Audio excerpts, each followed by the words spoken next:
Hello everyone. On the first video on this channel I made about Royce White and the future of MAGA, there is a comment asking if I could do a video explaining why I think it's a good thing if the gay wins in Ukraine. So the gay, for those not familiar, is a sort of shorthand for the global American empire.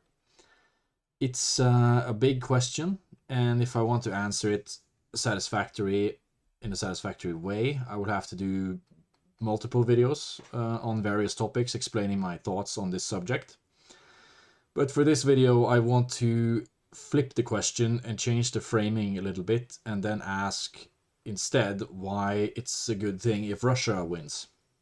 Or what is the positive Russian value proposition? And I've not heard a lot of good answers to that question outside of, well, it's not the gay. Some people will, of course, go into what I would consider propaganda answers, like they want to be a part of the Russian white ethno state or the emerging Orthodox Christian Renaissance that's going on in Russia. Like these types of answers are usually based in half truths and wishful thinking. So I mean, what exactly is the Russian sphere of interest that we are talking about, and how is it different from the Western sphere or the gay sort of transatlantic sphere? Um, I mean, Russia is recently hosted the BRICS summit, and there are many BRICS members, but I don't want to make the mistake of saying that BRICS members are in the Russian sphere of interest. These are two different things. So when I'm talking about the Russian sphere of interest, I could give you some examples. Let's see, Belarus here on the map, for example, is a typical uh, Russian sphere country, and the Russian sphere country is usually has a dictatorial political system or some type of hybrid democratic authoritarian political system where they will have one leader installed for a period of maybe 30, 40 years. That is something Russia likes because they want to ensure political stability and they just prefer to do diplomacy that way. Uh, Usually, yeah, 10 out of 10 times they just want to have a completely stable system, and that's why they don't, or that's at least part of the reason they don't like to deal with Western democracies. So Belarus has had Alexander Lukashenko basically as a sitting dictator for over 30 years. Kazakhstan has had Nursultan Nazarbayev. I'm not sure if I'm pronouncing it correctly, but he's also been ruling that country for almost 30 years and still has a lot of influence. So those are sort of what I consider like cut and dry Russian sphere countries, where you have the dictator explicitly, or you have some type of democratic system where the Russians more or less meddle in that system to get the leader that they want. So there's no point in really getting too invested in that system at all, or engaging in any type of political activism. If you are in that sphere, you're going to have the leader that the Putin regime wants you to have, and that's that. That was the reality for Finland, for example, during the Soviet era, in that they basically understood that they had to just elect the same uh, president or prime minister every year because that's just how they prefer to do things. So the economic structures of these countries are more based on, say, state ownership of industry and state ownership of material, as contrasted with the Western system, where they want sort of more free market capitalist systems. So this is where you get the Russian oligarchs, as they talk about, that sort of rule the country alongside with the politicians. When it comes to military, they will typically have specific agreements between the Russian sphere countries, whether it is in Europe or Central Asia, the Middle East, or whatever, that they make instead of like you have one general organization that is NATO in the West. So let's say Belarus, Kazakhstan, Kyrgyzstan, Tajikistan, they are what I consider unambiguously Russian sphere countries. Whereas Poland and Baltics are former Russian sphere countries that are now integrated into Western and NATO and the EU. They're sort of Western military and economic alliances. And in the middle here, you have countries, say, like Ukraine and Moldova, that are in between countries that are trying to break out of the Russian system and integrate themselves into the European and American systems, but are sort of being pulled back and forth. And that's a bit of what's at the core of the conflict that is going on in Ukraine. Moldova recently voted to join the EU in a referendum by a very narrow margin. EU said previously that they're not interested in taking more countries in, but their tone has changed after the sort of full-scale invasion in Ukraine by Russia. So Ukraine, like Moldova, have had like one foot in the Russian sphere and then try to interact with the Western sphere, and they're now taking steps to join the Western sphere permanently.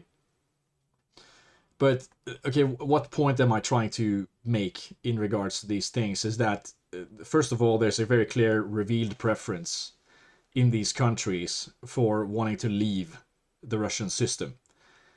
You could look at that, say, polling in the Ukraine with EU support before the invasion, that was around, say, 60 to 70%. Now it's closer to 80 or above 80%. But the question is then why? What exactly are they looking for when when they want to be a part of the Western sphere? And the first thing you could look at here is that, say, they have two neighbors. They have Poland as neighboring country and Belarus as another neighboring country, and you could compare those countries in terms of economic performance. So I've gotten a chart up here from tradingeconomics.com. And here you're able to just, you could get various economic metrics. Here I've chosen to look at GDP per capita. And I'm comparing 5 countries here. We have, on the bottom, we have the line for Ukraine. That is the black line, the blue line for Belarus.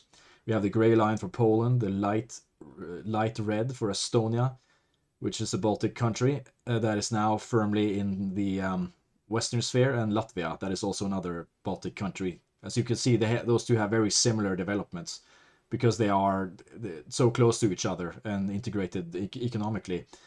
And the trend you're seeing here is that both Ukraine and Belarus is doing a little bit better, but both of those countries are more or less flatlining. They had some growth from the 90s up to the 2000s, but then they've sort of just stagnated completely. And of course, this is GDP per capita. It's not total GDP, so that it doesn't account for immigration or how large the population size is. It's really more of an indicator of the general what you consider living standard of the people who live there.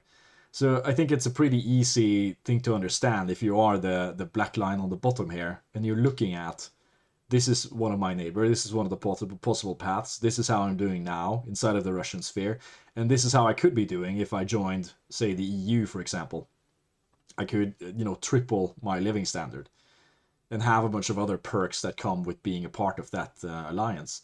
But of course, it's easy to look at that and just think that it's only about like you say, you'd be thinking about it in an American way. It's I get more money to buy a car or something, and that it doesn't affect other things. But there are significant effects from having just like a lower GDP and lower investment in general. And you could look at that. So like from one of these threads that I found on Twitter, where you have Finnish Twitter users that are talking about the winter wars. And they talk about the difference between Finland and Russia. And here's a map.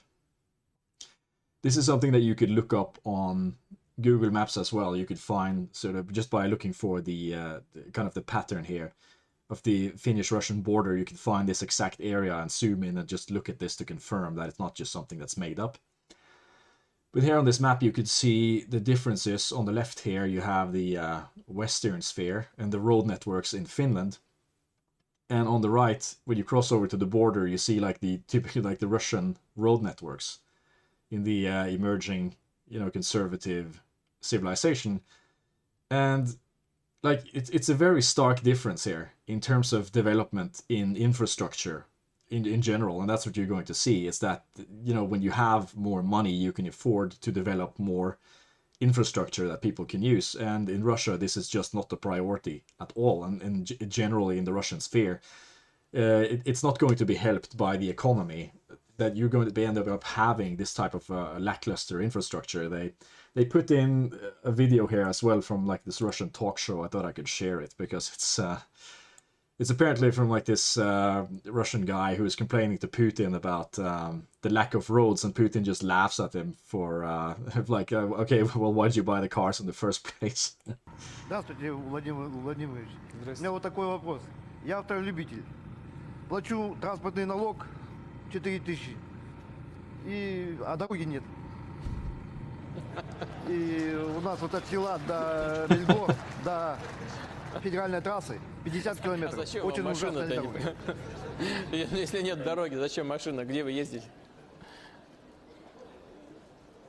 Это провокация какая-то прям. Нет, это не провокация. Владимир Владимирович, это просто у нас такое... We don't need roads where we're going. Is basically the response here. We're going into the conservative civilization, so you don't really need the roads.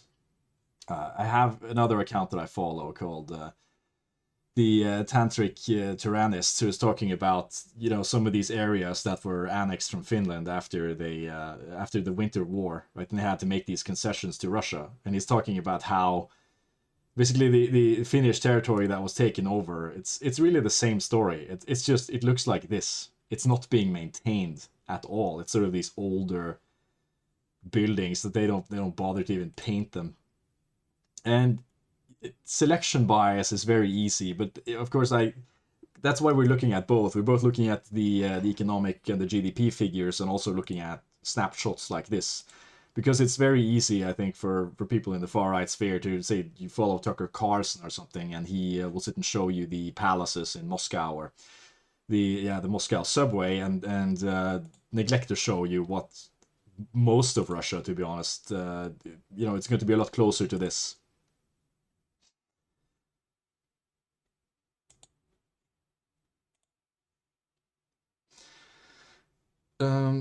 So, in a sense, when you look at some of these countries, like whether it's Ukraine or Moldova, I mean, Poland has already broken off, the Baltic states have already broken off, and you see this as a very clear preference among the majority white former Soviet countries that are in the Russian spheres, that they don't want to live in Russian sphere shitholes, more or less. And dissident right people basically insist that they have to do that because they think it's based and it's a big dunk against the gay if they continue to live like this.